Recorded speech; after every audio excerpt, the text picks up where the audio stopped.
राम सूरत कुमार, योगी राम सूरत कुमार, योगी राम सूरत कुमार, जय गुरु राया। योगी राम सूरत कुमार, योगी राम सूरत कुमार, योगी राम सूरत कुमार, जय गुरु राया। योगी राम सूरत कुमार, योगी राम सूरत कुमार, योगी राम सूरत कुमार, जय गुरु राया। योगी राम सूरत कुमार, योगी राम सूरत कुमार, योगी राम सूरत कुमार, जय गुरु राया। சத்குருநாத் பூஜையிலே இது ஒரு இனிய துவக்கம். நம்முடைய மண்டேலா அவருடைய சகோதரர் ஈஸ்வரன், நம்முடைய அன்பு நாமகேந்திரம் சேவக், நம்முடைய சங்கர் நாமகேந்திரம் சேவக் சங்கர், ஒரு அழகான ஒரு ஸ்டால் போகுது. ஒரு ஆலயத்தை நீங்க வந்தாச்சுன்னா நிறைய பேர் புதுசா வராங்க, இந்த சாமி யாருன்னு கேட்கறாங்க. இந்த சாமி பிடிச்சிருக்கே, இவருடைய ஒரு படம் இருக்குமா, ஒரு டாலர் இருக்குமா, இங்க வீட்டுல வச்சு என்னலாமா.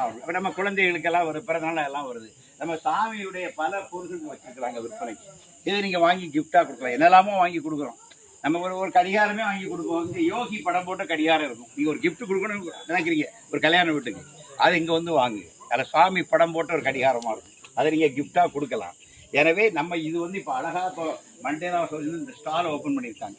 இது எதுக்குன்னு கேட்டாச்சுன்னா, யோகி பக்தர்கள் இங்க வர்றவங்க யோகியை பற்றி தெரிஞ்சுக்கிறதுக்கும், இந்த மாதிரிப்பட்ட கலை பொருட்களை வாங்கி அவங்க வீட்டில் வச்சு அழகு பார்ப்பதற்கும், அவங்க கிஃப்டா மற்ற நண்பர்கள் திருமணங்கள், நம்ம குழந்தைகளுடைய பிறந்த நாள், அதுக்கு ஒரு பரிசு கொடுக்குறேன்னு நினைச்சீங்கன்னா இங்கே வரும்போது நீங்கள் பார்த்து விலையெல்லாம் கேட்டு வச்சுடுங்க. நீங்கள் அப்பப்போ வரும்போது ஒன்று ரெண்டு வாங்கிட்டு போங்க.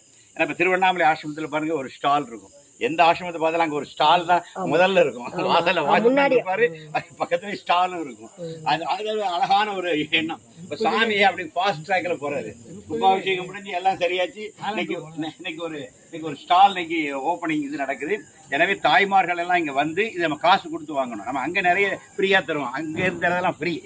இங்க வந்து நம்ம கொஞ்சம் காசு கொடுத்து வாங்கணும். ஏன்னா அதுவும் நமக்கு வேணும். ஏன்னா பகவான் ஒண்ணு சொல்லியிருக்காரு, அந்த வார்த்தை முக்கியமான வார்த்தை. இந்த பிச்சைக்காரனுக்காக நீங்கள் செலவழிக்கிற நேரமும் பணமும் பல மடங்காக திரும்பி வரும். அதுக்கு வாழும் உதாரணம் நான் தான். மொத சாமியுடைய ஒரு நிகழ்ச்சிக்கு குமார கோயில் போகணும்னு நினைக்கிறேன். திருநெல்வேலி 1993 டிசம்பர் கடைசி ஞாயிறு, 4th சண்டே. என் கையில 10 ரூபா இருக்கு. அன்னைக்கு திருநெல்வேலியில இருந்து நாகரில் போகணும்னா 20 ரூபா வேணும். 8 8 16 ரூபா, தக்கலைக்கு 2 2 4 ரூபா. 20 ரூபா இருந்தா போயிட்டு வந்துடலாம். நான் கோவிலுக்கு போகணும்னு நினைக்கிறேன். அப்ப ஆசிரமம் ஒன்னே ஒண்ணுதான் உண்டு சாமி, குமார கோயில் இருக்கு. போகணும்னு நினைக்கிறேன், கையில காசு இல்லை, 10 ரூபா இருக்கு. சரி செல்ல மாட்டேன், கடை 10 ரூபா கடந்துட்டாங்க. மாச கடைக்கு வந்து கடன் கேட்குறீங்க, வயசுல ஆறாரு அவர்கிட்ட இல்லப்பா, என்ன பண்ணுவா கேட்டு பார்த்தா